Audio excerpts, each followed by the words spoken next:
This is the Gutsy Health Podcast with Juanique and Tristin and Juanique.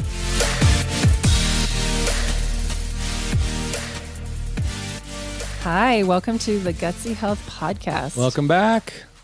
We have a really exciting lineup today because it's the one thing that everyone gets confused by and overwhelmed by, and nobody knows where to start.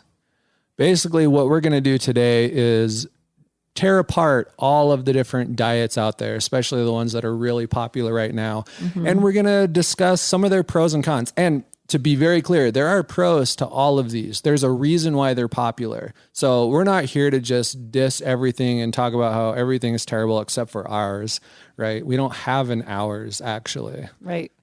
So the number one thing people ask us when they come into our clinic is, what is the perfect diet?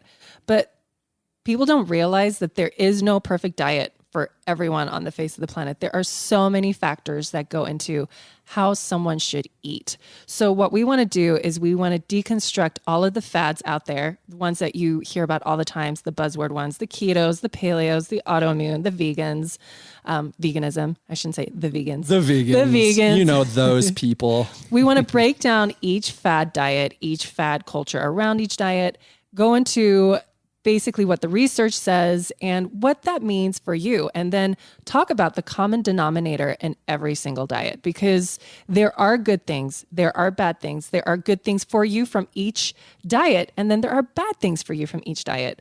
But your body isn't the body next to you. So you have to take those things into account. You have to take into account your own hormones, your own gut biome, your lifestyle, like what you've been previously exposed to, et cetera. Do you have autoimmune issues? Do you have chronic inflammation? Those kinds of things. Right. So really our goal today is to kind of get rid of the dogma around different nutritional approaches. Yes. We want to take the religion, the cultish aspect of food out of it, because look at all these inflammatory words. I know. Throw those up on the podcast notes so we get lots of hits. But really that is our goal. We wanted to get away from this idea that there is a one true diet that is perfect for everybody. And we want to help everyone to realize that you are a unique person and therefore you deserve a unique diet, one that matches what your body's looking for right now. Exactly. So which one should we get into first? Oh man, there are so many to choose from. Maybe we should start with one that's just a lot of fun to talk about right now. The buzz about keto. That keto. one? Everybody's talking about keto these days. I'll be honest, I've done keto myself. I did it for a few months earlier this year. You were vegan for a year. I did vegan. I'm a little bit of an extremist. Yeah. I like to bounce from church to church when it comes to my food. You do 5-day fasts every 3 months. Well, that one I'm still pretty devoted actually to that one. Yeah. I've got another one coming up. We actually soon. really like fasting, and we're going to talk about that today. Yeah, we are. We're actually going to talk about fasting. It's not really a nutrition thing, but I think it fits into this. And it's important because it has so many health benefits, yet everyone under the sun is like, well, let's all go on a fast. And it's like, wait a second, there are some of you that shouldn't do that. So we'll talk about first things first. Let's talk about keto. Okay. So rein it in. What is keto? Do you want to talk about what keto is? You can do it. Want me to talk about what keto Yes. is? All right. So the whole purpose of keto, well, we should say the history of keto came about because they were trying to heal something, right? Yes, they were trying to heal seizures in people, and they found that decreasing carb intake actually stopped seizures immediately. Now, do you happen to know, was it actually the decreasing the carbs, or was it the increasing of certain types of fats that made the difference? It was both. Wasn't it? Yeah, I think it was. It was. It was not a test. Yeah. I haven't read that particular study. I'm like, recently, are you like, is this a trick question? You got to see. No, so I believe that actually what happened was they got people's bodies to start producing ketones, and maybe we should talk about what that is, but it was the ketones themselves that were healing people. Exactly. Right? So let's talk about what it is. When you cut out carbs or at least reduce your carbs drastically and increase your fat intake quite a bit. And the specific numbers on this are going to vary quite a bit. We'll talk about that in a minute. But the basic idea is that over time, your body gets to this point where there is a lot more fat available for energy than there is carbohydrate available for energy. So for most of us, our default is to utilize carbohydrates, right? Yes. We convert those fairly easily into glucose, and then our body... It takes the least amount of energy to make that energy. Put it that way. It's the least taxed method of energy production on your body. And if we know anything about our bodies, it's that they are as lazy as they can possibly be. Right? So I want to come back to that because it's the least taxing route. There are people that have so much stress on their body that using a more stressed route to get energy will not work for them.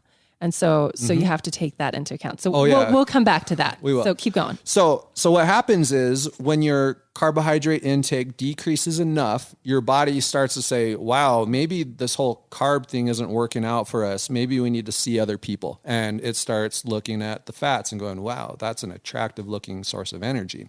Right. And without getting too crazy into the science of it, your body starts burning fat for fuel instead of carbohydrates for fuel. Exactly. And there are a lot of potential benefits that come with that, in addition to actually stopping seizures, which was sort of the original purpose. What they found is that it also can help with blood sugar regulation. Yes. And if there's any big major problem that has to do with health in this day and age, it is definitely related to sugar intake, refined carb intake. You just put any kind of sugar in your body and you will get flare-ups. You'll get inflammation. You'll get all kinds of damage. So diabetes and obesity, probably the two single most prevalent health issues in our society, both related to poor sugar metabolism, poor sugar balancing in the body, right? Exactly. So one of the big benefits people notice when they go into a ketogenic diet is that tends to improve quite a bit in most people, which is awesome. Now, is it because of the ketones or is it because they decrease their their sugar intake and their processed sugar intake and their processed carb intake? Potentially that. Also, they actually increase or decrease their total calorie intake. So, so you've got a lot of different things going on with it. Yes. But the takeaway is that people do see big improvements there. They tend to lose weight. And that's why keto is so sexy, because nobody cares about how you feel. Everyone cares about how you look. And that is so toxic. And that's where I draw the line, because now everyone's trying to do keto and they're doing it wrong. They're doing it completely wrong. They have their macros completely wrong. And they get short-term gains and long-term problems. Now, we don't want you to get the idea that we're going to criticize how you do things. That's not really our goal, but he won't. I will. I'm just kidding.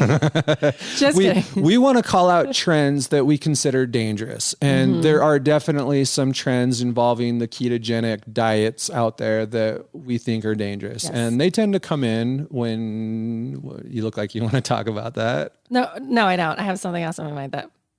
Keep going. All right. So what happens is people think fat's good, carbohydrates bad. As long as all I'm eating are fats, then life is going to be great, right? And here's where I have a problem with that, because then people start eating lots of fat, lots of protein, and they have completely villainized vegetables, because vegetables are mostly carbs. They're good carbs. They're complex carbs. They have so much nutritional value. But now, so there's a right way to do keto and a wrong way to do keto. And people that are doing it the wrong way, they're like, you have to restrict your carbs to like 20 to 24 carbs a day. That's about 3, maybe 4 vegetables. That's not enough vegetables for you to heal your body and to sustain it long term. So when they start to villainize literally the medicine in your food, your food as medicine, that's where I'm like, we got to pick this bone.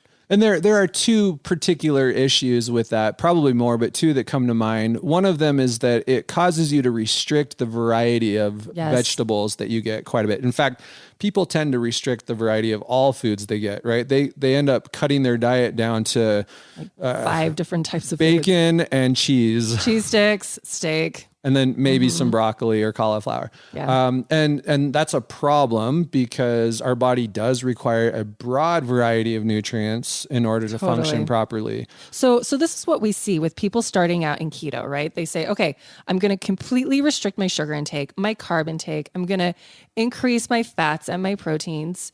And they normally get this massive bump in the beginning for like the first 1 to 2 months. They feel awesome. They're losing weight. Once they get past the initial kind of keto flu, yes. which is not fun, doesn't feel good. So, right. And so they start losing all this weight and they feel good. And it's because of two things. One, because they're cutting out all of those really inflammatory sugars in the first place.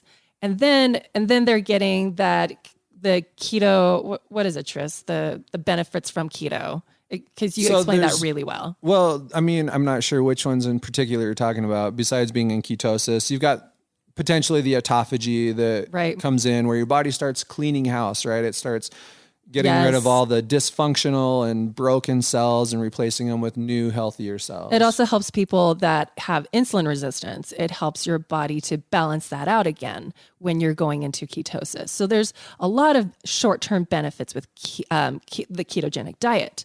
But when you start going past 3 months with keto, then you start going into 4 months, 5 months, 6 months, that's when we start to see the body breaking down because we're not getting the variety of vegetables anymore. We're not getting a lot of our micronutrients. You see, and keto is very much a macronutrient heavy subject. And so we've completely villainized our micronutrients because they're in our vegetables and our fruits. We got our initial big bump in the first few months, and then things start to go down. People start getting inflammation again. They don't recover quite as fast after workouts. They start getting brain fog. Their blood work starts coming back as abnormal again, and they get frustrated. So what I want to kind of point out is when people do ketogenic diets, it's a short-term thing. It should never be a lifestyle change, period. All right. It should be a means to an end. I'm going to partially disagree with that because it really, and I can already hear people out there screaming at you because their friend has been doing it for 4 years straight and has had has no never problems. been healthier, right? But I guess the little twist I would want to put on that is this kind of idea of really strict but potentially dirty keto, where it doesn't matter what you eat, it just matters that you're not eating any carbs. Absolutely. Yes. But there are so many different types of ketogenic diet out there, and some of them are far more palatable long term. So we had this conversation the other day, right? There's the version that Mark Sisson, who he started, Primal Blueprint was the book he wrote. He has a company called Primal Kitchen. You've probably used his products before. Yes. He's one of the thought leaders in the ketogenic world, and his version of it is a lot more broad than what we've been discussing. So he does about 50 grams. You can do up to 50 grams, and you don't count non-root vegetables. So if it grows above ground and it's a vegetable, it doesn't count against your carb load. Yes. So that gives you a lot more leeway. Yes. So smart keto versus not smart keto. Can you tell Juanique has an opinion on this? I do have an opinion on this because I'm so tired of people not going for vegetables and going for the cheese stick or the hamburger. So in my opinion, the best way to approach this would be to get as many vegetables in as you can without kicking yourself out of ketosis. And there are very simple ways to track that. They have blood test monitors that will tell you your levels of ketones, which will tell you, are you in ketosis or not? So you can literally experiment with your diet to find out how much can I get away with. Yes. Right. And if it turns out that's not very much, then you might need to reconsider the diet. But you might find that you can eat quite a bit of vegetables and still do really well on this. Yes. Now there's one more issue with keto. We're spending way too much time on this one particular diet, but there's one more big issue, and this one will come up time and time again as we're talking about these different types of diets. And that is that people mistake protein for fat, in that they say, well, it's meat, therefore it's good. Right. Right. But what you see over and over again, and this applies to so many different diets, is that it is possible to get too much animal protein. right? Not to say that animal protein is bad for you, but once you cross a certain barrier or certain kind of a threshold with it, it starts to cause problems for you. And can create a lot of inflammation. Not to mention the quality of meat that you're eating, because if you're not eating grass-fed, grass-finished beef, for instance, then your omega ratios are completely thrown off and it can create inflammation in your body. Right. So not all meat is created equal. Yep. So yeah, so I think that kind of wraps up the keto talk. So some bullet points. Keto in short bursts, up to 3 months. Use it kind of like a means to an end, not a lifestyle change. You can do keto like 3 months on, 3 months off, 3 mons on, 3 months off. Right? That's one potential approach. Number two, don't villainize vegetables. Vegetables are healing foods. They're the house of the micronutrients, and the micronutrients is where the plant medicine is. And no, I'm not talking about like the ayahuasca kind of plant medicine. That's a different episode. I'm talking. Careful. So it's where nature put all of our medicine in for our bodies to completely thrive.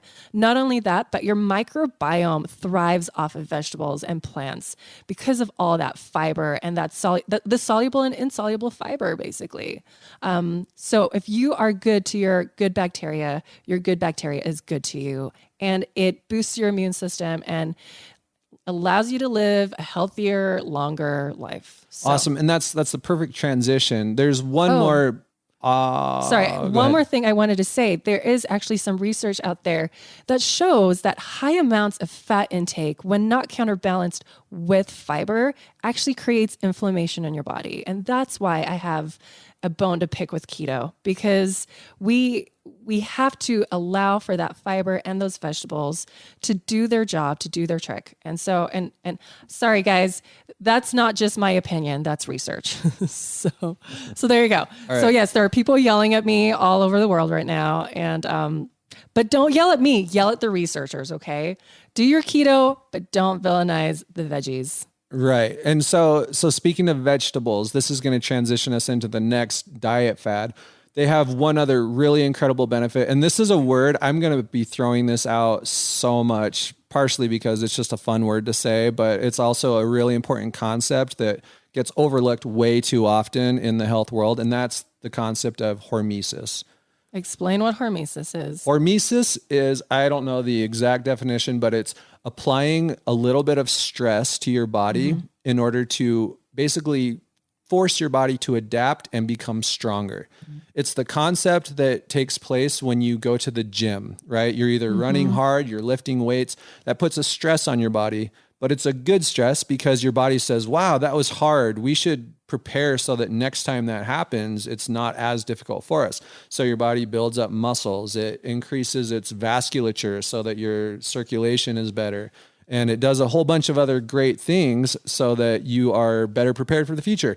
And this idea of hormesis, putting some stress on our bodies, is all over the place when it comes to health, but it applies especially in vegetables, because vegetables actually have some natural adaptations that they've created over the evolution of their history in order to protect them from predators like us. Yes. And that means that you're talking about lectins. I'm talking about toxins, not just lectins. I'm talking about all kinds of biotoxins found in plant foods. And we're talking about natural biotoxins, right? We're talking about natural ones. I'm not talking about like glyphosate, if that's what you're referring to. No, these are the natural things, lectins potentially being among those, that they actually stress our bodies, right? Bioflavonoids. And what happens is they do put a little bit of stress on our bodies, and that particular fact is used against the eating of vegetables all the time. They say, well, this is bad for you. It actually is a poison. Why would you want to put that in your body? So if you're confused as to what he's referring to,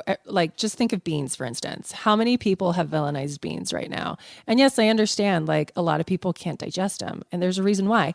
One, because of the lectins in there. But two, because they don't know how to prep it properly. We're not soaking our beans and we're not cooking them properly.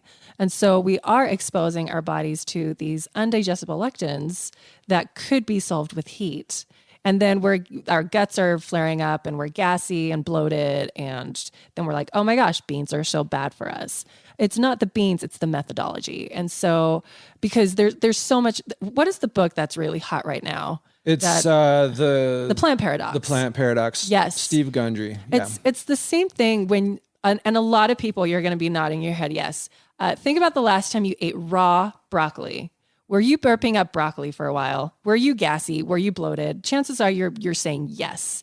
And that's because there's all that fiber in the broccoli that acts as a natural preservative for the broccoli in nature.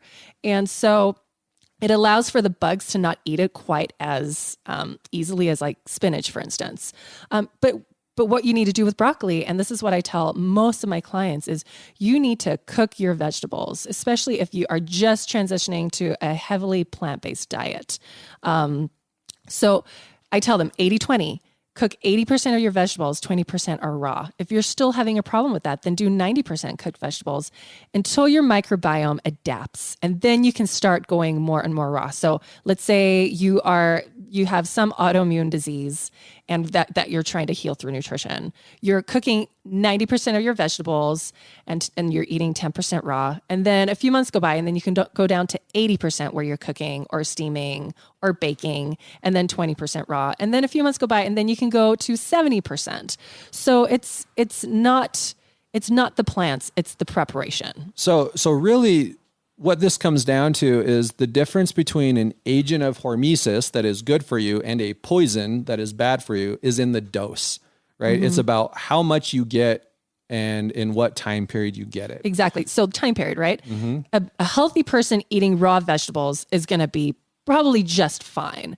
An unhealthy person who has had a lot of stress in their body, a lot of toxins, a lot of health issues, you try and get them to eat raw foods and their body is just going to crash and burn. And so that's why I tell my patients 80% cooked or steamed or baked. Right. And that brings us to the next fad, which is the carnivore diet.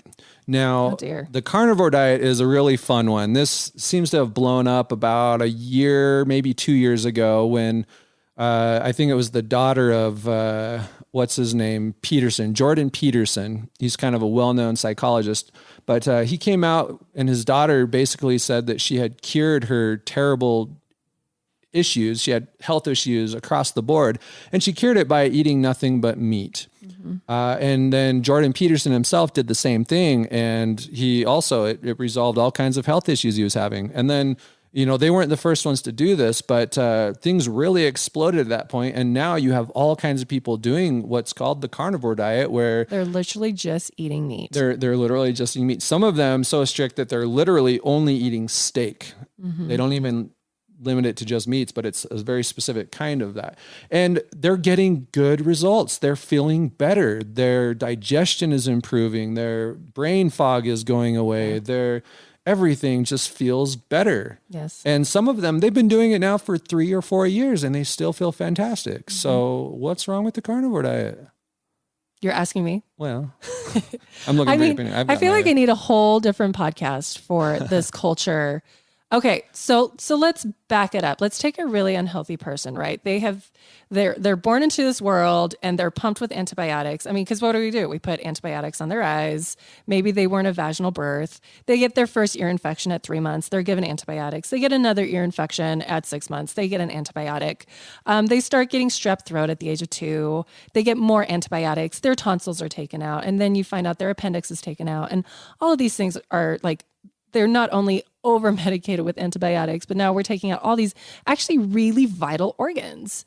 And now, not only that, but now they're getting food allergies, right? Food intolerances, because we are completely destroying the microbiome that helps their body to digest these foods, that helps their body to boost their immune system, because 80% of the immune system is your microbiome. Not only that, but your microbiome creates chemicals through a process called chemotaxis, which kind of signals your immune system to actually do its job. So now we're completely destroying the microbiome. Not only that, but we're poisoning the microbiome too with sprays such as glyphosate, which FYI, glyphosate is actually not a weed killer. It is patented as an antibiotic. So now we're spraying our food with antibiotics. We're eating these antibiotics. We're destroying our gut biome, as I keep saying. And now we create this massive intolerance to nuts and vegetables and fruits and everything under the sun besides sunlight. And so now we have these extreme cases where these people have to resort to a carnivore diet because they cannot metabolize anything else. So in other words, the carnivore diet is an extreme elimination diet. Extreme elimination diet. You remove foods until you no longer have discomfort. And it's actually a really great way to temporarily relieve symptoms, which is what happens there, and to figure out kind of where are the issues in your digestion, right? What particular areas need to be worked on. But what the carnivore diet allows the body to do is get out of inflammation temporarily. Because let's say this was your health history, right? Where you're on all these antibiotics, you eat tons of bread with tons of glyphosate, you're just a walking body of inflammation. So you can't eat vegetables. So you go to this carnivore diet and you feel amazing because now all the inflammation is down. All that associative stress in your gut is now settling down. It's almost like fasting, but you're not fasting. You're just eating meat. Exactly. It's basically, it's a fast mimicking diet. Right. So, but you're not. But it is. Well, no, but sorry guys, I'm repeating myself. I don't know whose side you're on here. I need more caffeine. No, I don't, because that's bad for your adrenals, guys. Don't listen to me. Don't listen to me. So it's also low residue because it has virtually zero fiber, which Right. means that it's not going to create any kind of flare-ups in your gut. Exactly. And for people who have constant flare-ups, people with like intense intestinal bowel disease, right? Irritable bowel. They're going to get relief from this. And that's research is actually showing you guys, now that we just talked about irritable bowel syndrome or inflammatory bowel disease. Yes. So they're finding that IBS is an autoimmune disorder. Right. And I've been saying this for like ever, and people are like, no, it's not. And it's like, actually the research is showing this is now an autoimmune disorder. As we just learned from my massive spiel of antibiotics and like food toxicities and stuff, like we're getting these autoimmune disorders because we are destroying our immune system and eating toxic foods. And so therefore our gut is literally inflamed and on fire all the time. Yeah. So you get relief there. And then also the carnivore diet is ketogenic. It has very few, if any, carbs, and therefore you get all the benefits. Literally no sugar. Yeah, you get all the benefits of ketosis with it. So, so there are reasons why people are getting good results with it. But as you can probably already tell from Juanique's tone, it has its downsides as well. And all of the same stuff really that applies to the ketogenic is going to apply here. But in addition, you have to worry about some serious nutrient deficiencies that can come along with it long term. Now, in my defense, you guys, one of my missions is to create a massive love affair across America with vegetables. So anything that demonizes vegetables, I'm not totally on board with, and I'm just going to roll my eyes. You can't see me rolling my eyes, but I am. But they do have their places, but not as a lifestyle change, okay? So it's a means to an end. It's a means to an inflammatory issue that the body now needs time to heal, and then we can start reintroducing the micronutrient dense foods again. Right. So there are a lot of studies out there showing that pure meat products, for the most part, cannot provide all of our nutrients. In particular, vitamin C. It's not very abundant in animal products, but in particular, it's very sensitive to heat. So unless you're eating your meat raw, any vitamin C that's in there is most likely going to be destroyed. And vitamin C, as a lot of us already know, is extremely important to all kinds of things out Oh my gosh, from connective tissue to collagen formation to everything. Like every cellular function in the body needs vitamin C. And so if you want to make sure that you are not slowly decaying, you need vitamin C. Yeah, there's also vitamin E, vitamin K2, calcium. All these things can be very difficult to come by in a pure meat-based diet. Exactly. And over time, that for most people is going to cause you issues. Now, once again, those people out there who have been doing this for 3-4 years without having issues are going to shake their heads and say, you don't know what you're talking about. But we have to talk to the average person. There may be people there are exceptions to the rule. There's always going to be exceptions to the rule. There are people that thrive on every type of diet out there. They tend to be the ones also kind of prophesying about how great it is and evangelizing to get everybody else to follow them. Because it's worked so well for them. Yeah. But what we find is that on average, people tend not to do well long-term. Now, one of the things that happens with both the ketogenic diets and this carnivore diet is that most people end up after about 3 months, they just decide that it's not working for them because it's a really difficult one to maintain while you are socializing with other people. Right. It can get kind of monotonous and boring, and people just find that they start craving other options. So that's either a good thing or a bad thing. Totally. Now, I don't know how much time we want to spend on this. We've already spent enough, but we haven't even talked about veganism. I know. Yet. Well, I'm talking about specifically the carnivore. There's, liver and kidney issues potentially could come up. Thyroid. Oh man. Okay. Your thyroid needs carbohydrates. So if you have thyroid issues, don't be doing that low carb stuff. Right. Bad things will happen to you because without the carbohydrates, your thyroid cannot do its job. And if your thyroid is not doing its job, you're going to feel awful. No energy. And I just want to talk on behalf of all the moms out there who have been breastfeeding. We listen to all these podcasts and no offense, guys, I'm really sorry, but of men talking about these diets and how great they are. And then us women with all our hormones and all of our I guess, baby making juices, like they're just, a lot of these things don't work for our bodies. So they're in a different league. I mean, going from keto to fasting, a lot of moms come to me with health issues and they ask me, do you think this would be a good option for me? Now, I can't look at at everyone's blood work that asks me this, but a lot of the times, no, like their bodies are going to crash and burn because one, they're still breastfeeding. So they need a higher caloric intake of highly nutritious foods. But two, a lot of them have like sex hormone issues, adrenal issues, thyroid issues, and you need to heal those things first before you can create some stress on the body to heal it in this manner. So there's that hormesis concept again, right? Hormesis for a healthy body is fantastic. Hormesis for a body that's crashing and burning is not fantastic. And there are different types of stressors, right?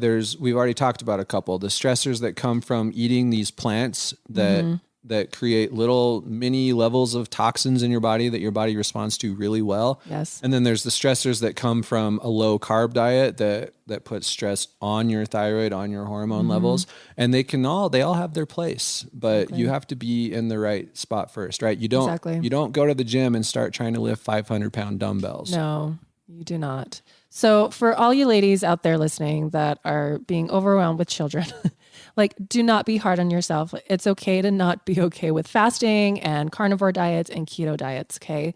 Something that's more geared for our bodies is more of an autoimmune paleo. If you are suffering with health issues, we'll go into paleo in just a little bit. Why don't we talk about veganism and vegetarianism? Let's go from one extreme to the next. All of the meat lovers out there have been cringing and cursing throughout this whole podcast so far. We're going to make a lot of people angry, aren't we? It's the meat lovers' turn to have a little revenge, right? So let's talk about first the pros of veganism. Well, what is veganism? Let's talk about that. There's vegetarianism, there's veganism. So there's veganism Whole is foods, plant-based. What are they? So veganism basically is you don't eat anything that came from an animal. So not even honey. Like bees make honey, you don't eat the honey. Chickens make eggs, you don't eat the eggs. And then obviously you don't eat any animal protein, period. So that's what a vegan is. Vegetarians, now they'll eat honey, they'll eat eggs. Dairy. Do they do dairy? Some do. Well, unless if they're a lacto-ovo vegetarian, then they'll do that. If they're a pesco-lacto-ovo, then they'll do fish as well. Right? There's a million different versions of it. We're not going to try to cover all of them. So we're just going to do a general like vegan vegetarian talking / approach. Okay. So let's talk about the pros then of a plant-based diet. And I guess the obvious one would be that it really helps with inflammation. Yes, a lot. It helps so many people with inflammation when done correctly. Now, you can be vegan and live off of Oreos. Okay. Oreos are vegan. So there's a right way to do veganism and a wrong way. And a lot of times when my patients come into my clinic and they're like, well, I wanted to get healthy, so I went vegan and I felt really sick. And I go, tell me what you ate. Basically, they didn't go vegan. They turned into a breadtarian, where they're eating tons of bread and pasta and all of these really crappy foods. Chips and salsa, you guys. And so I asked them. Salsa's actually really great, by the way. Yes, but chips are not, because of the corn and GMOs and another talk for another day. But I asked them, like, are you vegan or are you a breadtarian? And most of the time people are breadtarians, and they're not eating enough vegetables, and if they're sick and they're trying to eat all of these raw vegetables, I have so many people that come in and they're like, I'm eating all these vegetables and I feel really terrible and I'm bloated and I'm gassy. And I'm like, well, how are you prepping them? And they're like, well, I heard that going raw is the best. And I'm like, okay, if you came from like a diet of cookies and ice cream and you're trying to go raw, we have to kind of break it to your body gently. So yes, eat the vegetables, cook the beans properly. Don't change your diet to just chips and salsa.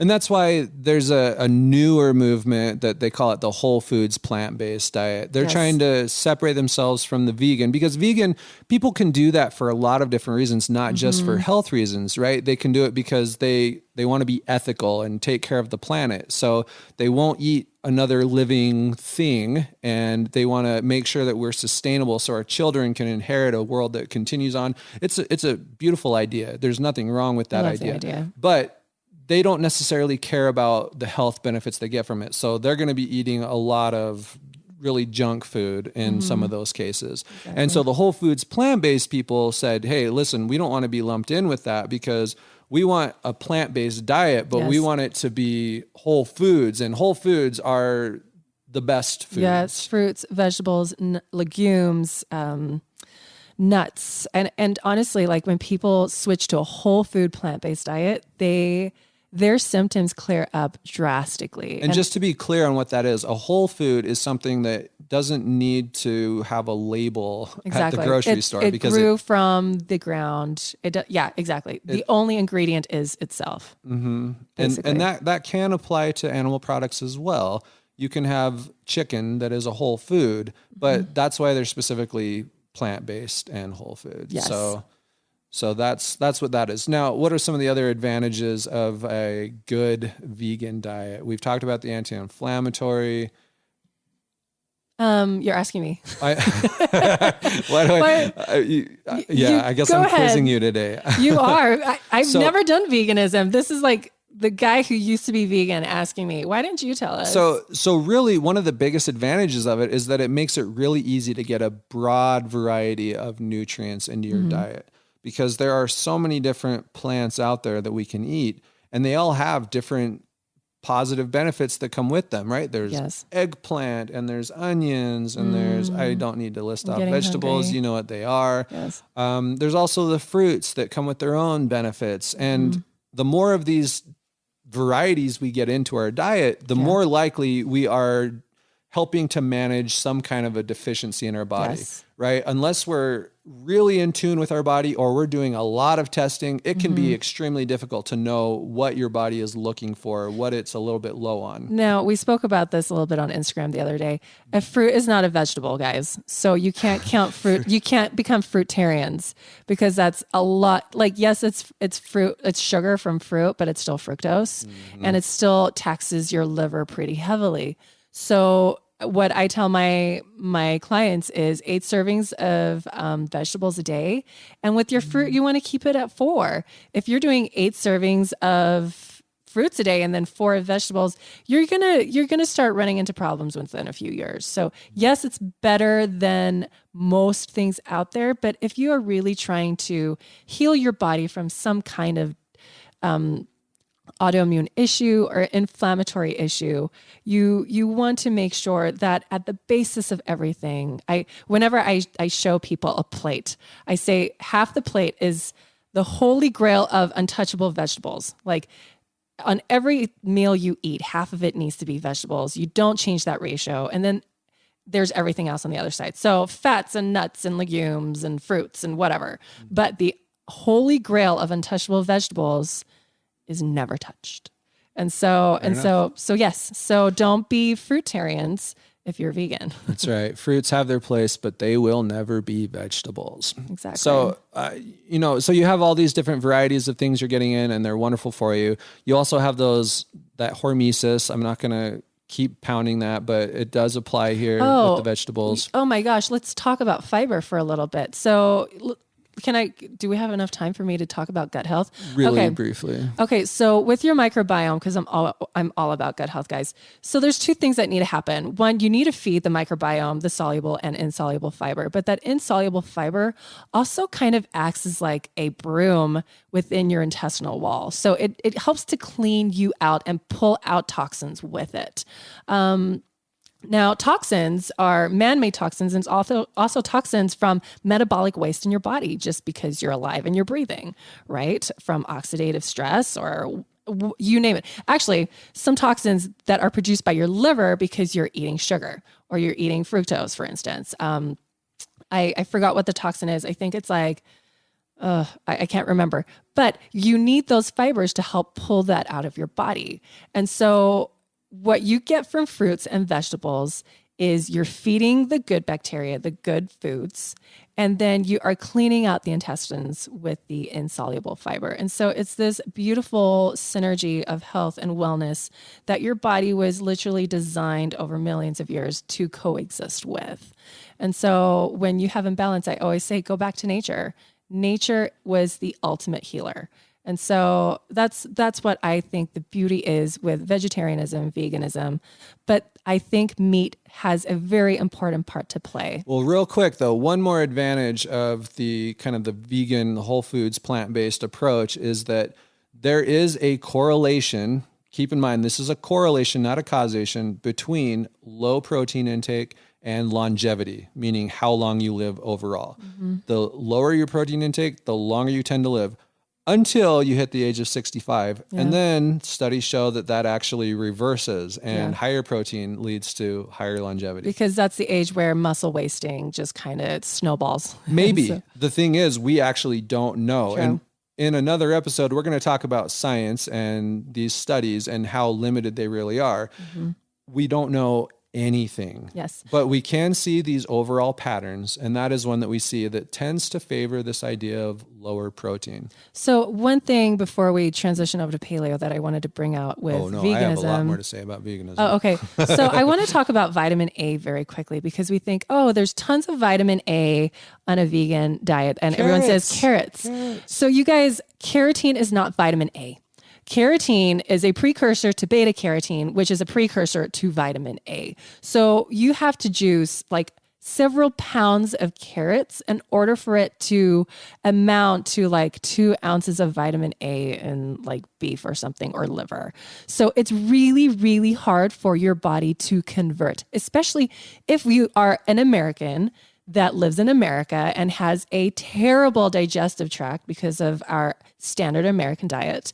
And now we're trying to force our bodies to convert carotene to beta carotene to vitamin A. It's not going to happen. It's going to tax your body a ton. You're going to need to juice a lot of carrots.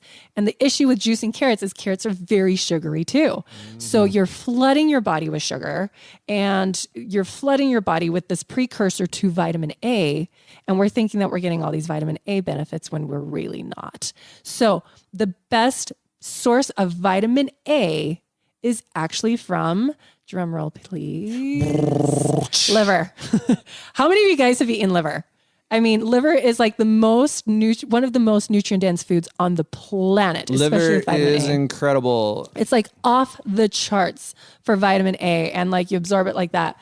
And so, so when it comes to someone that is unhealthy, that hasn't been able to absorb for a really long time, they have autoimmune issues and they want to go vegan, I'm going to try and sway them away from that, because there are, like, for instance, liver. Like I actually put a lot of my clients on liver capsules because of the nutrient density of that. And it's so easily absorbed and digested because, as we spoke about the carnivore diet, it's a very non-complex food to digest. And a quick note on that. A lot of these diets that we've already covered, the carnivore and the keto in particular, they have been used in history. Well, carnivore, not necessarily, but really high animal food diets.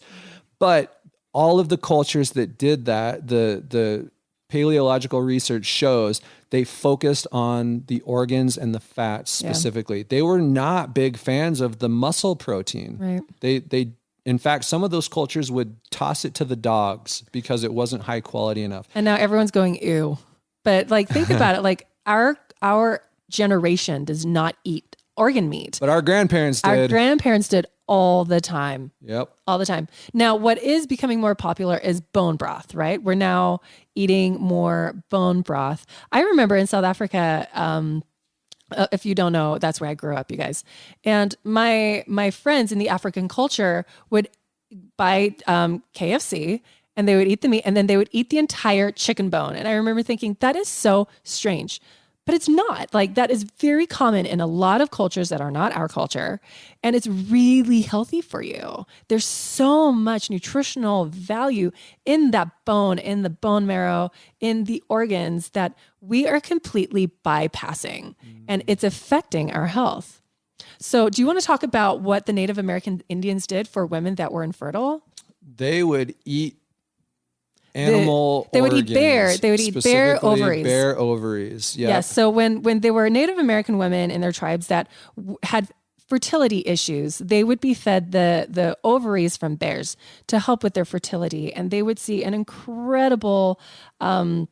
I was going to say return. Get pregnant. Yes, exactly. Yeah. And so organs have been used in medicine around cultures all over the world. Except ours.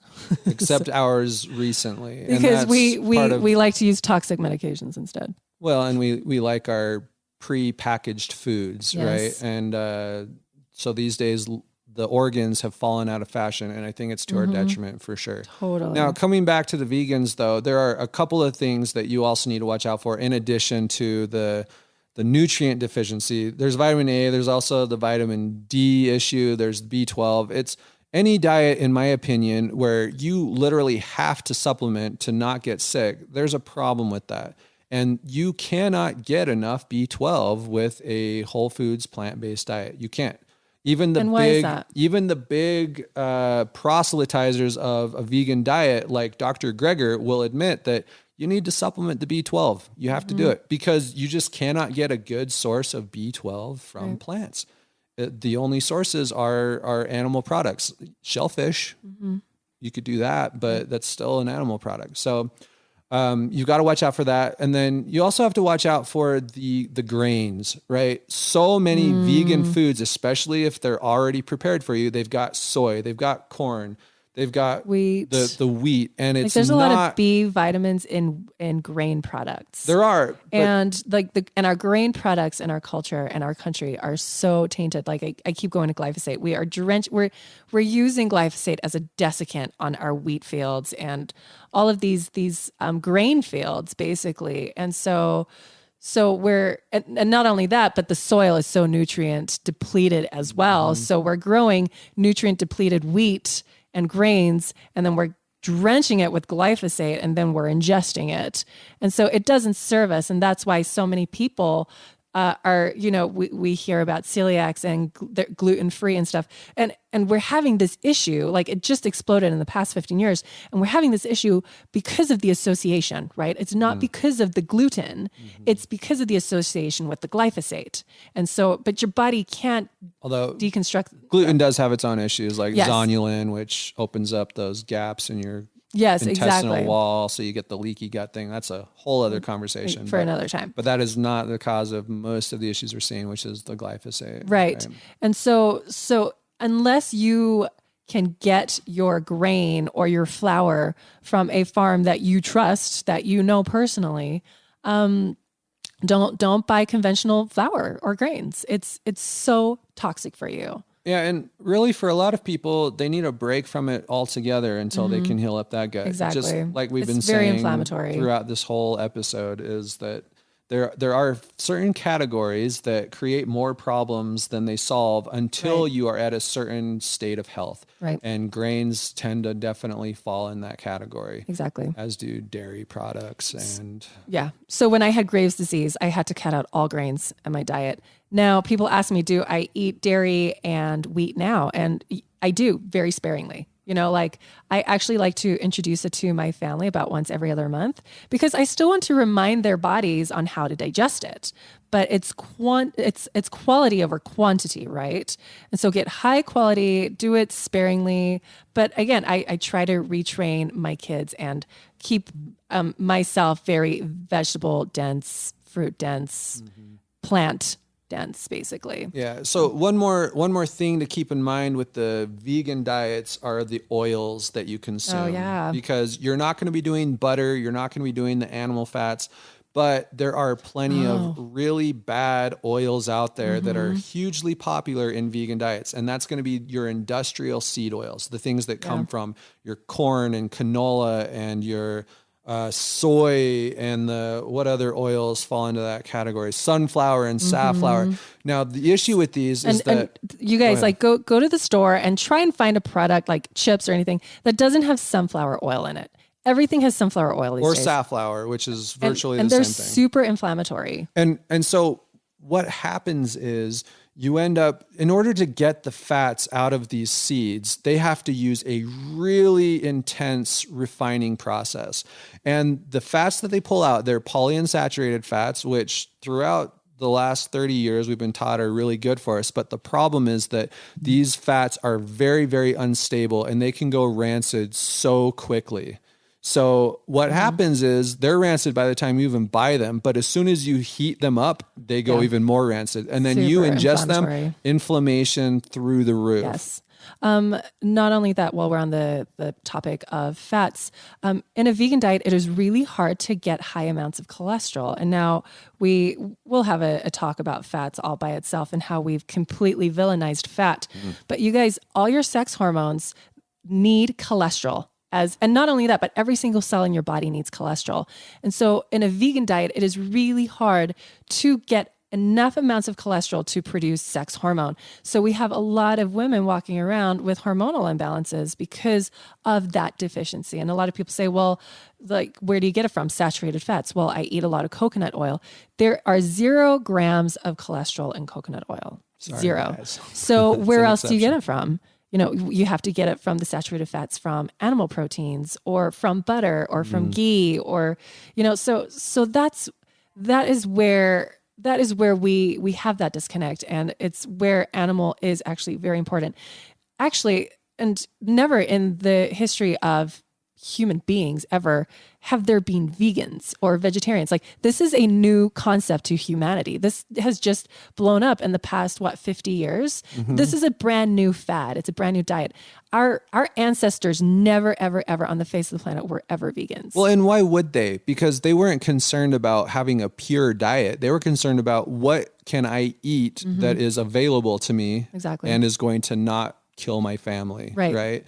And so, of course, they're going to use all of the possible resources that help instead of harm. Right. And unless they lived in a place that literally had 0 animals, and I can't imagine that such a place exists, they're going to do it. But the other way is true as well. There has never been a culture that lived purely off of animal products. Even the Inuit, who lived mostly off of animal fat, they would spend a lot of resources hunting down edible plants to eat. I think berries mostly, because they knew that they needed those carbohydrates in order to really function at their optimal level. They also over time kind of evolved in a sense to thrive in that diet. But that's what you see all over the board, is that extremes tend not to go well. They don't. Right? Yep. So why should we suddenly be extremists with what we're doing here? Right. We should be trying to do what has worked throughout time. Right. And I guess that can take us to paleo. Paleo, which is my favorite. That's actually sort of the philosophy of paleo is let's do what our ancestors did because they seem to have a lot fewer issues than we did.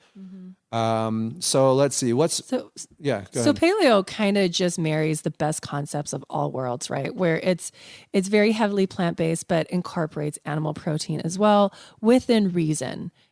But again, it's very heavily plant-based. And so, but then there's paleo, and then there's autoimmune paleo. So when you are considering the perfect, I guess, nutritional protocol for you, I don't want to say diet, but the perfect nutritional protocol, you have to kind of take a look at your body and be like, okay, how much inflammation am I in? What can my body tolerate right now? How many antibiotics have I been on in my life? What am I able to digest right now? And then, so you kind of have to do a very, I can't say watered down. What am I like? Purified paleo. Restricted. Restricted. That's Thank you. really what it Restricted. is, yeah. Where they take out the nuts, which can be more inflammatory. They take out the eggs, which can be a little more inflammatory. They take out the soy, and they keep it to fats and proteins and vegetables, basically. Most vegetables. And so you start from there. And I like to use scales, like on a scale of 1 to 10, how much inflammation do you have? If you're a full blown 10 and you got health issues through the wazoo, you want to start with autoimmune paleo. If you're like a 4 or 5, you can probably handle nuts if you're soaking them, and beans if you're soaking them and cooking them properly. So you have to look at your own health history, your own history with antibiotics and, junk foods, and really take a look at your microbiome and be like, do I have more good microbiome than bad microbiome? And if I have more bad microbiome than good, then let me help proliferate the good stuff gently and slowly. And so that's where you start with autoimmune paleo. And now paleo has as many variations as there are stars in the sky. Right. So it's hard to talk about paleo as this monolithic approach to food. Right. The really the only underlying principle is we want to eat what our ancestors ate, but that's kind of where the similarities end. And you always have to ask the question, well, which ancestors in which part of the world at which time period? Because it's always been in flux. But what we find is the underlying trend with paleo diets is that they ate whole foods, right? I mean, that's what it always comes down to. Let's eat some whole foods. And they ate a variety of foods. Yeah. There may be certain categories that a lot of brands of paleo do not accept, but for the most part, they're pretty broad. Now, the biggest downside of paleo, are we ready to talk about downsides? Sure. Because there's one glaring downside to it, and that's that people on a paleo diet tend to eat way too much animal protein. There it is again. Yeah. Right? Because they think, well, meat is paleo, so I'm going to eat meat, and meat tastes good. It tastes so good. Yes. And so you eat a ton of it, and that's problematic because you're getting too much of that protein. And we already know that protein is inversely correlated with lifespan. So you're basically shortening your own lifespan eating that. So if we go back again, we already talked about this, but you look at those ancient cultures, even the ones that ate a ton of animal product, they weren't eating the muscle meat, which is the lean protein that we all enjoy so much today. They were eating the organs. They were eating what is often referred to as snout to tail. Yeah, exactly. Or nose to tail. Yes. And kind of like how I was mentioning earlier, the holy grail of untouchable vegetables, that's half your plate. I mean, let's look at ratios for a little bit. If half your plate is meat and a quarter is vegetables, and then the other quarter is like fats and fruits, then our ratios are off. So if we can get more heavily vegetable based and then figure out and fine tune the other ratios of the other foods, you're at a pretty good start. So that we probably need to start concluding here because we're going a little bit over time. But the common denominator, guys, with most of these diet plans, with the exception of the carnivore diet, is the vegetable intake. It's the plants. It's the greens and the fruits and all of these wonderful things that Mother Nature has grown for us. Well, and really it's the nutrient dense foods. Nutrient dense, the micronutrients. Many of which, at least in our modern diet, are the plants. Yes. But the organs. Really, let's say plants and organs. And then we'll all figure out that dilemma of how on earth do we eat organs without throwing up after every I meal? know. That's the challenge, right? But you can start with bone broth. I mean, bone broth, let's talk about, well, we can't talk about the GAPS diet, but bone broth can be very anti-inflammatory. It helps soothe the gut. So especially if you have digestive issues, right? Bone broth is a really good gateway drug to going into more organ stuff. You can make it taste really good. So if you just start with like vegetables and bone broth and some meats, and then you can even do like encapsulated organs. So there's the organ complex that we have in our shop that has liver, heart, and kidneys, right? Yeah. It has liver, heart, and kidneys, and you just take 4 of those a day. And our people just love that stuff. They can tell such a big difference because super high in B vitamins, super high in vitamin A, so bioavailable. I mean, there's no downsides to it. Yeah. And so we actually recommend quite a few organ supplements like desiccated thyroid, right? And a lot of Standard Process, uses a ton of organs in their supplement formulas that we recommend to a lot of our clients. And it's just, oh my gosh, it's just so good. And we don't even tell them that until they look at the label. They're like, "There's ovaries in this," and it's like, "Yes," and you'll thank us later. Just a little. So kind of getting towards the end here. We're at the end, but we said we don't have a one true diet, and that is true. But if we did live in a world where everybody was perfectly healthy, then what would kind of the ideal diet be? So this is my opinion. we didn't talk about fasting. We'll have to do like a whole we're going to podcast on have to fasting. cover that another time. Well, my ideal would be paleo with fasting, like some kind of fasting protocol with paleo, like throwing fasting in like once a week or a massive, like a big fast once a month, or even a more massive fast, like once every 3 months. But my favorite that I see the most results with, the most drastic healing results with, is the autoimmune paleo diet. And then when their bodies start to heal, then we go more towards paleo and introduce the beans and the nuts and the eggs and some grains and so on and so forth. So that's my favorite because it just encompasses everything. Yeah. And I'll just, the best of all worlds. I'll just echo that and add that I think the diet out there that seems to be closest to that is the Weston Price diet. So if you want to kind of get an idea of what they recommend, you can go to westonaprice.org, and they talk about all kinds of wonderful health topics, but they have this diet that they generally recommend that is basically what Juanique just talked about. It's plenty of good vegetables, lots of good organ and healthy animal products, good fats, and beans are even okay on that. So it's probably the least restrictive out there because they're more concerned with the quality of your ingredients than what the exact ingredients are. And I think that's a really important takeaway, that sourcing matters so much. Sourcing matters. Oh my gosh. Organic does matter. It does. Even though they like to tell you that it doesn't. Grass-fed, studies grass-finished. after studies show that it has higher nutrient availability. It has lower toxic residues from all of the different herbicides and pesticides they use.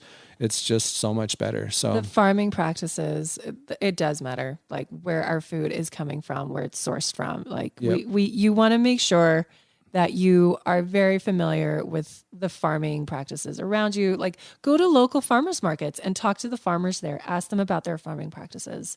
So yeah, I think that's a really good close out or summary for this episode today. Hopefully that was helpful, guys. Hopefully that helped deconstruct each fad for you, and so that you can decide for yourself what does and doesn't serve you. And I hope that the common denominator was really clear. Don't you Which think? is eat high quality foods, Lots mostly of veggies. plants, and try to get more organs in. Yes. Thanks, guys. Until next time.